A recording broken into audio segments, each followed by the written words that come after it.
This is The Edge of Innovation, Hacking the Future of Business. I'm your host, Paul Parisi. And I'm Jacob Young. On The Edge of Innovation, we talk about the intersection between technology and business, what's going on in technology and what's possible for business.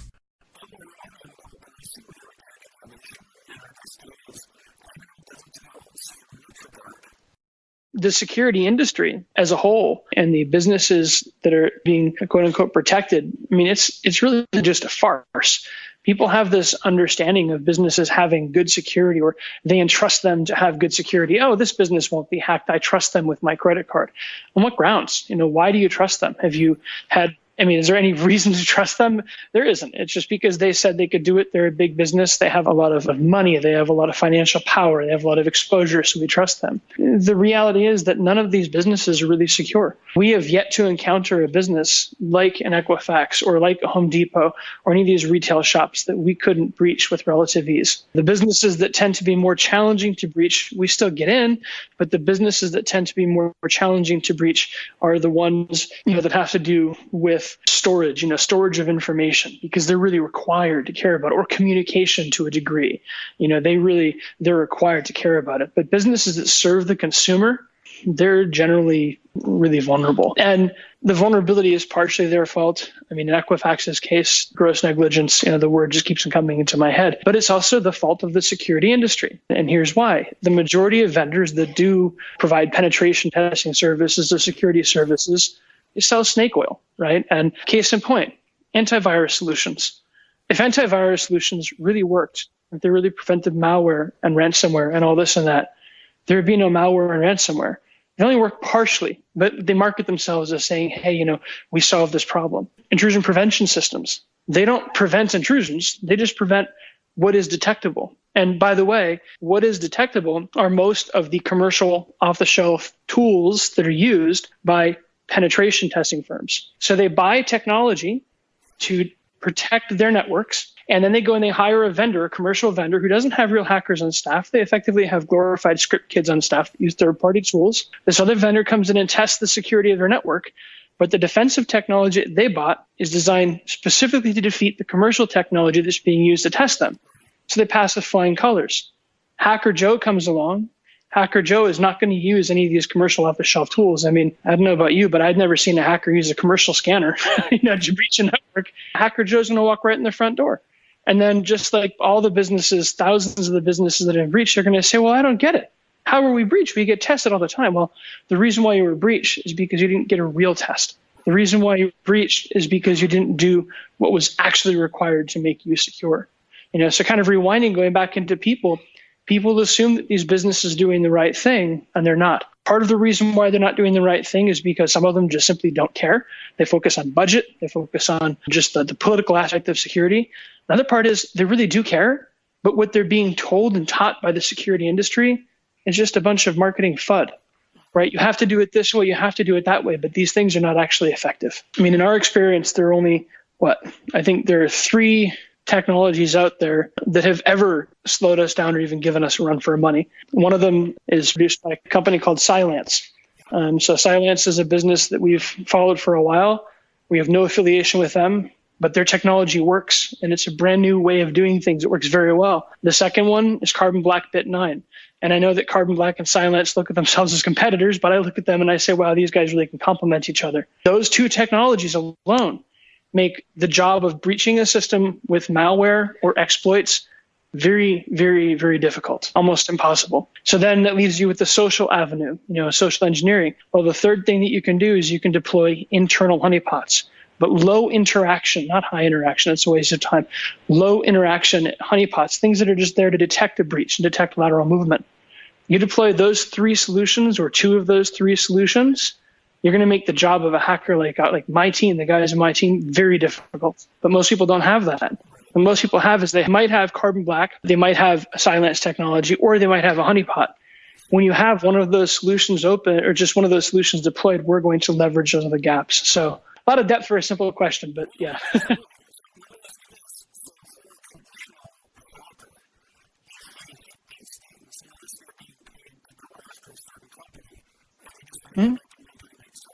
Yeah, so traditional hackers these days, it's not like in the 80s and the 90s anymore. Hacking the scene has become much more criminalistic and much more about making a buck, right? And so you got to think about making money as efficiently as you can with as little risk as possible. So as a hacker, if you go and you breach a network and you notice that they have these kinds of things deployed, you're going to think, well, why would I go after this retail company when I could just go after this retail company because they don't have it?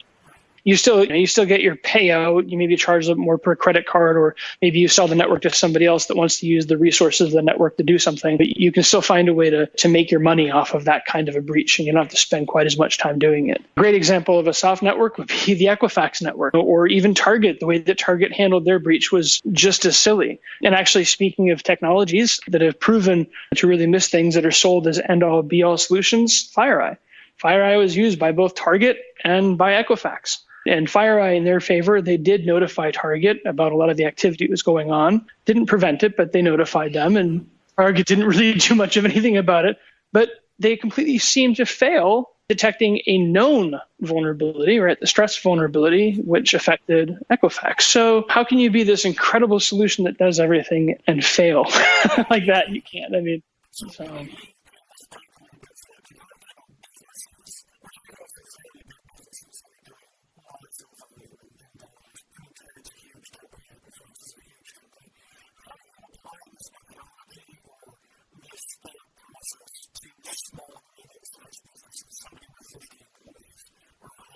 Yeah. Yeah, it doesn't matter at all. We hear that all the time. And then months later, they come back to us because they've been breached. In fact, there was a hotel chain that I can't name.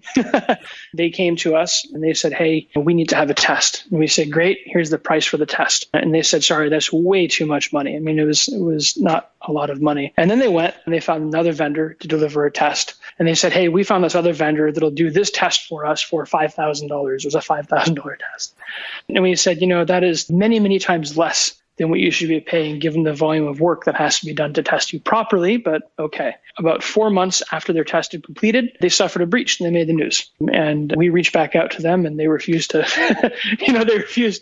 to respond to us because it was sort of like and I told you so. But they were of the mindset, right, where they didn't think that they would be breached because it had never happened before. They had no indication that it was going to happen, so they felt safe. They were using, I remember them saying, we're using antivirus technology. We're using intrusion prevention systems. They felt safe. They shouldn't have felt safe.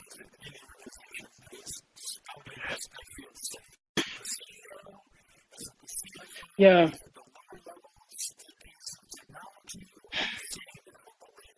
It really depends. In some businesses, it's the C-level executives. In other businesses, it's the security staff that are feeding false information to the C-level executives because they're concerned about their jobs. They have this fear of losing their job. So in many cases, there's this ego kind of game going on where it's, well, I've got to look good and I can't afford to admit this because if I admit this, then that's a big problem. In other cases, it is executives that frankly just see security as a nuisance. They don't understand what security is, right? They look at it and they say, well, I don't want to spend all this money because we could put this money someplace else and a breach will not happen to us. It's never happened before. There's no indicator that anything like this is going to happen. I'm not overly stressed about it. It is. So, and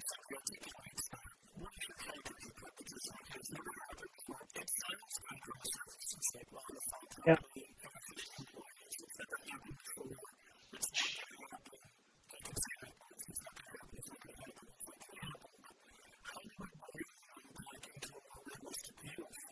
You can't, and that's the hardest thing. I mean, we have tried. We have spent hundreds of thousands of dollars on marketing campaigns and all sorts of things trying to educate people, not market, but trying to really provide people with real information about this, and it just doesn't sink in. We have had detailed conversations with businesses that have later suffered breaches, saying this is what you need to do. Here is why you need to do it.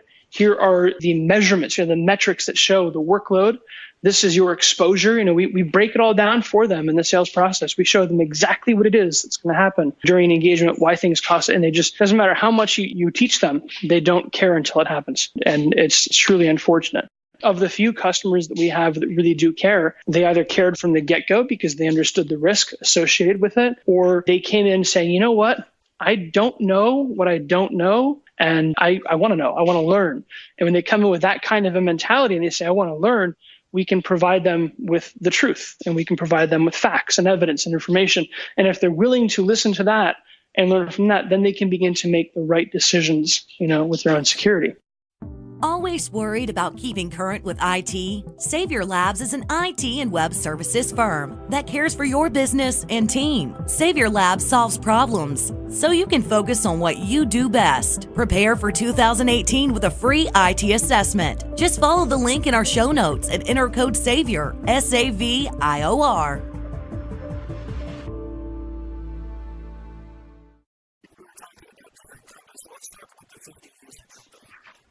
Mm-hmm. Right.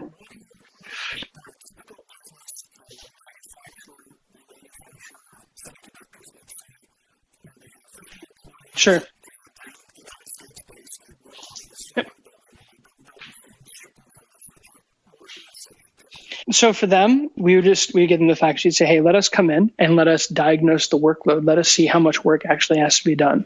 So we get in, we literally diagnose their entire infrastructure, which is a long process, but we do this because we want to make sure that it's an accurate quote that we provide them with. And then we say, hey, based on, so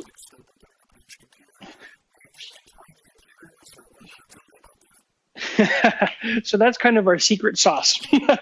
And the reason why, I'll tell you right now, the reason why we don't talk about it, it's not because we're afraid of talking about it. It's because what we found historically is that the competitors that do the vetted scans will say anything. And so if we come in and we say, so if we explain this, they're just going to say, hey, we do this, and it's going to detract from actually doing it. And then, but the example, or what I can tell you, is when we're done with the diagnostics, after we've actually come in and we've done this work, we generally know more about a customer's network than they do. We know about literally everything that really exists within that environment that we're looking at. And we're able to do really good sampling and really good reduction through sampling of work to come up with pricing that is not necessarily competitive with what everybody else is doing, but with pricing that is very real based on what actually has to be done. Interestingly enough, in our experience, our prices often come in less than some of the larger companies, and obviously more than the scanner shops, but they come in less. An example, we were doing work with part of the government of Trinidad, and they had received quotes from other vendors, and the quotes were all based off of this understanding that they had 64 external IP addresses. And the quotes are coming in anywhere from $100,000 to $60,000. The best competing quote that they had as far as price was concerned was actually a $60,000 quote from a firm here that sells in Massachusetts that sells scanning software, and they also do penetration testing. And we came in and we looked at them. We said, well, yeah, you're about 11 grand. And we gave them a proposal for 11 grand, and they immediately came back. They said, no, you made a huge mistake. We said, how do we make a mistake? They said, well, all these other vendors are coming in at this price and you're coming in here, and our budget is this, but you're coming in at a fraction of our budget. And I said, well, there's no mistake. It's because you have, of those 64 IPs, 11 are actually running, right? And these 11 map out in this specific way. So here's the workload. And they sat back and they said, okay, this makes sense. So why is everybody else charging us so much? And my answer was, well, they're charging you because you told them they have 64 IPs. And they said, well, yeah, but they asked us all kinds of questions about our environment. And I said, they do that to look good. They don't actually use that information. They just say 64 IPs times a dollar value, a dollar per IP, and a number per IP, and there's your price. And so they kind of sat back again. They said, so we're basically being tested to have a whole bunch of non-existent things tested, or being charged to have a whole bunch of non-existent things tested. And I said, yeah, that equates to like 0 seconds worth of work, and you're paying the money for it.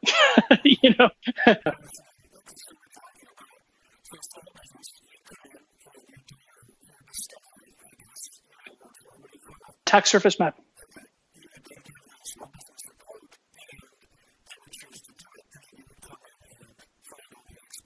Yes.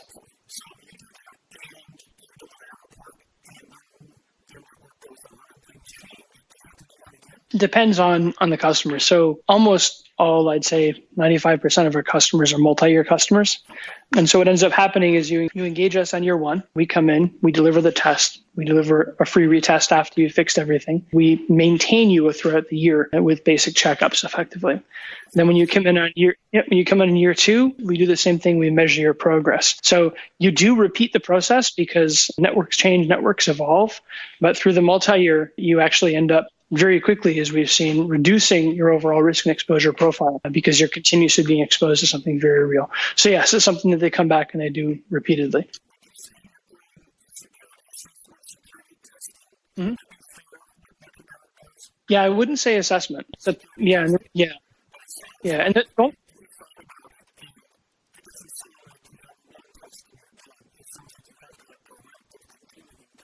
Absolutely. And it's because of the rate at which new vulnerabilities surface.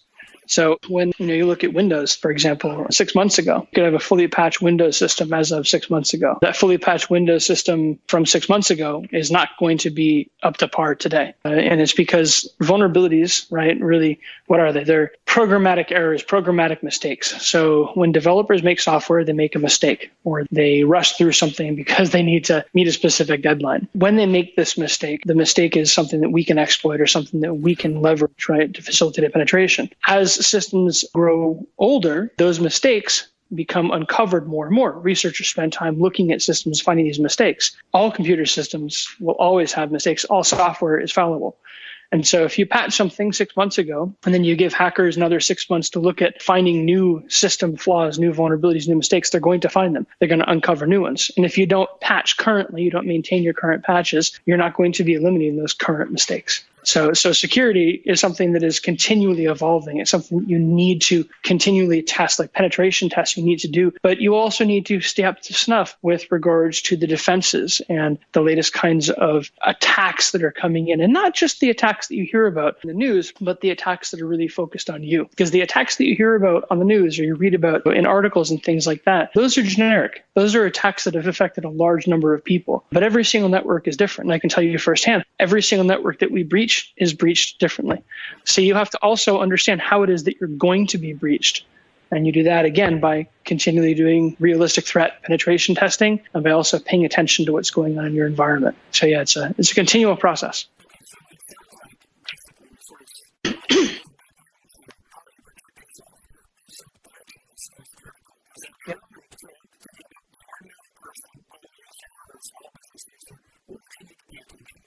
Well, patching is probably the number one thing. If you look at, I think it was the Verizon data breach incident report from 2015, maybe 2014, when it actually used to be a really good report. They pushed out some nice numbers on this, and it was 99.98% of all breaches back then were attributed to the exploitation of known vulnerabilities that had been in public domain for over a year.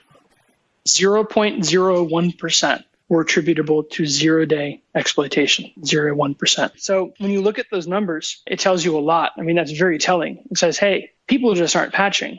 And we know people aren't patching. Another tangent, but ridiculous story. Our infrastructure, water, power, all that, they're afraid to patch because they think that if they patch, it's going to render a system unstable. I remember having a debate with this guy. I won't give his last name. First name was Jake, and he runs a major water treatment facility. He's responsible for the security of this facility. I said, Jake, you're running systems, Windows 95, Windows NT still. You need to make sure that you do something to mitigate this, get newer systems, update, patch, whatever. And he said, no. He said, I can't afford to patch. I said, why not? He said, because patching might make something unstable. And if it makes something unstable, nobody has water or people get poisoned. I can't patch. And I said, well, yeah, but anybody can just walk in the front door with these vulnerabilities and they can do the damage that way anyways. And he said, yeah, but to me, that's less of a risk than patching because I've never had that happen before. And I said, wow, it's scary, but patching is something that has to happen. You can't because you're dealing with emotions. Some of them do, but they disable that. A lot of people disable that. Yeah. Yeah.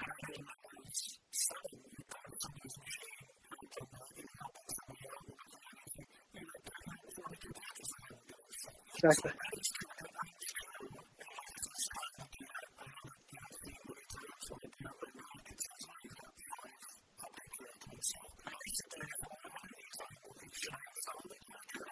Yeah, absolutely. If it's installed on your computer, you should absolutely install the patch. So iMovie is a great example of a helper application. Maybe I send you a file somehow and you never use iMovie, but this file requires iMovie to open it. You say, okay, I trust this source because I built up a good trust relationship with you. When you click on the file may be a specially crafted file that will exploit a known vulnerability in iMovie. And then I've your system. So we call any application that exists on your computer that can be used to open something that is sent to you, we call those helper applications. And those applications are major targets. I mean, a great example is Adobe Acrobat. You look at the zero-day market and you look at Adobe Acrobat, can sell an ideal Acrobat vulnerability for $200,000-$300,000. So there, I mean, it's worth quite a bit of money and it's quite a valuable target. So yes, patch everything if you can.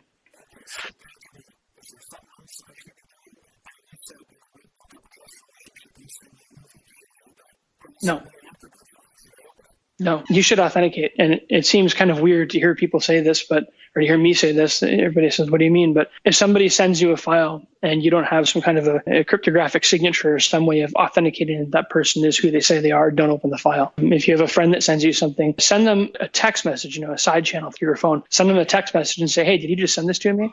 And if they say yes, then go ahead, safer, because you verified that it came from a trusted source. But if I know that that's your friend and I'm Hacker Joe, I might pretend to be your friend and send you the file just to breach your system. Likewise, there's malware out there that will mimic friends. Way back in the day, right? The I love you worm. That was a great one.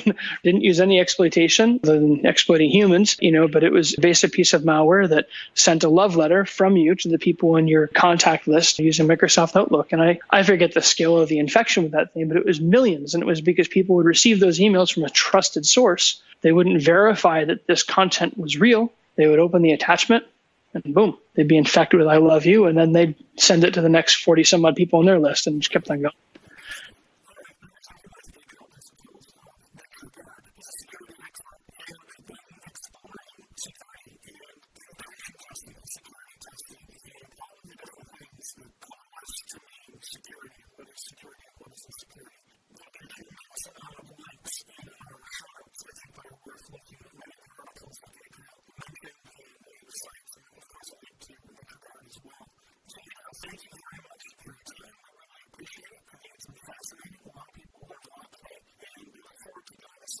My pleasure, and anytime.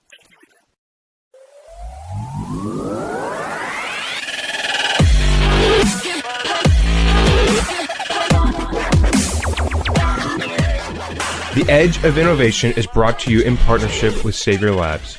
Savior Labs exists to help businesses mature and strategize for the future. Learn more about Savior Labs at saviorlabs.com. Thank you for listening to this episode of The Edge of Innovation, Hacking the Future of Business. For the show notes and more information about Paul, please visit paulparisi.com. The Edge of Innovation is produced by Jacob Young in conjunction with copious amounts of coffee. Music on today's episode was from bensound.com. Paul can be found on Twitter at pdparisi and on LinkedIn at linkedin.com/pdparisi. This episode, like all our episodes, is transcribed and available at paulparisi.com. Thanks for listening, and we'll see you next week.